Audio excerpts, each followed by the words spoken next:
I guess the market probably had priced the Huawei decision, and as it turns out, correctly, Damian. But I guess the risk was, with the president speaking in the way that he did yesterday, that if this hadn't gone through, that this would have re-energized the trade war and maybe slowed the path to peace.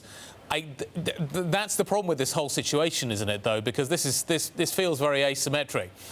Markets priced in that this gets extended, then the president makes a decision, and we're completely the other way. Yeah, I know. I'd read it exactly the same way you are, Guy. This is just a way of trying to placate the markets in the medium term. And remember, when he kind of pulled back on some of the tariffs which had been planned for the end of the month and pushing that out to December, a lot of people rightly kind of perceive that as him trying to save Christmas. And look, I think this is more of the same. You know, the fact of the matter is, I've heard from a lot of people, if the U.S. chooses to not do business with Huawei, that doesn't mean the rest of the world won't. So, you know, I mean, the reality is Huawei is still a very big company. It's still integral to a lot of the infrastructure and information technology systems globally.